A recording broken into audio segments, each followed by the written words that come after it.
Welcome to the Smart Zone demonstration series for Release 5.0. In this series, we'll be covering the new features available in Release 5.0.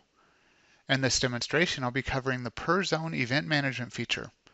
As the name implies, Smart Zone Release 5.0 now allows you to define event management policies on a zone-by-zone basis, allowing more control over event messaging and alerts, as well as targets for events based on the originating zone. In addition to these controls, Release 5.0 will also append the zone name to all event notifications, making identification easier for administrators. Let's get started. First, let's log into our Smart Zone.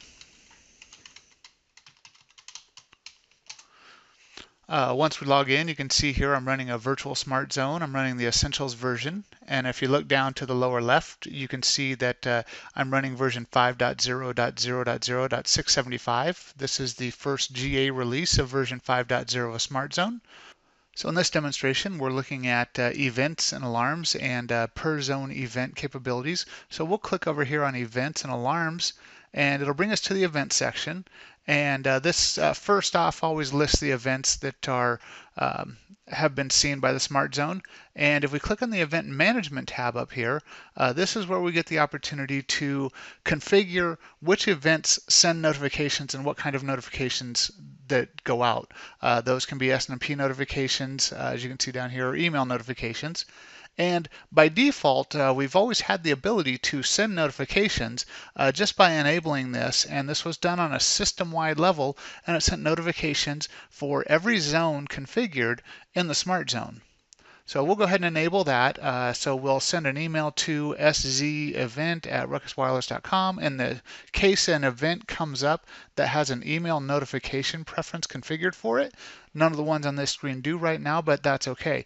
What we can do now is we can now, in this release, select zone by zone and allow these zones to do something different than the system level event notification.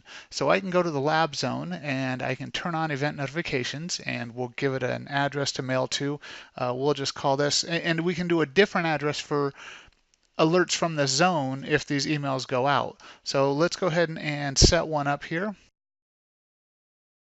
We'll send that to labs@ruckuswireless.com because this is our lab zone, and just say OK. Now, we didn't really have to do that. That's just for email notifications. If we want email notifications to go out for this particular zone to an address that's different than what's defined by the system, we have to configure that here and enable it. And again, that is only for events that are listed down here that might have email listed as their notification. Now, what we have, you see that we've inherited all of the configuration parameters of the system zone in the Ruckus lab zone.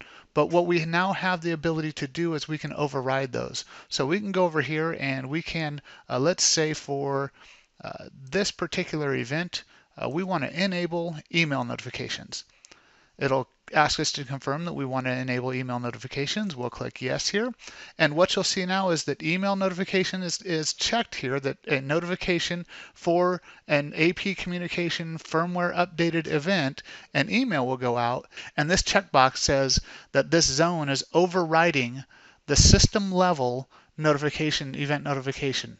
So we can go through and do each one of these as we like. We can send SNMP trap notifications. We can send email notifications. We can have database persistence or not on a zone-by-zone basis. So on this particular event for firmware updated, we're overriding with an email notification. Now I can go over to this production zone over here, and I can select the same event, and I can just say I want to send an SNMP notification.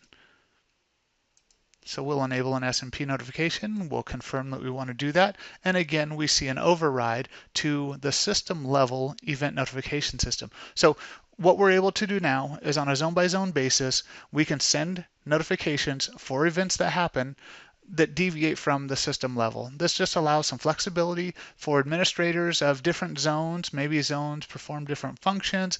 Maybe some zones you're working on and you're expecting to have some events occur, and you maybe want to filter those out, not necessarily have those goes out to the system level email addresses and spam a lot of people with emails. So there's a lot of reasons why you might want to override the system level notifications for a particular zone, and that's what this allows you to do. Now, one other added important feature of this, especially with the email notifications, but also the trap notifications, is when those notifications are now sent, they're going to be sent and they're going to include the zone name with the notification. So not only do you get different potential destinations for notifications per zone, but if they're all going to the same destination, the different zone will show up in the notification message so that you might be able to filter on a particular zone even at a centralized notification destination. So it's a very valuable, very helpful feature for system administrators of Smart Zone. So that pretty much covers the per zone event management feature on Smart Zone Release 5.0. Again, just to summarize, this allows you to not only configure at the system level, which was the previous release allowed you to, you can set up notifications on a per zone basis and what types of notifications or what types of events are going to spawn what types of notifications. Also gives you the ability to send different email events for different zones to different destination addresses, allows you to override the system level configuration for notifications, and just allows you a lot of flexibility in how you want to send notifications for events that happen in your Smart Zone system based on the zone. Well, hopefully this presentation was helpful to you, and look forward to more presentations in this demonstration series for Release 5.0 that covers the new features that are available in this release. Thank you.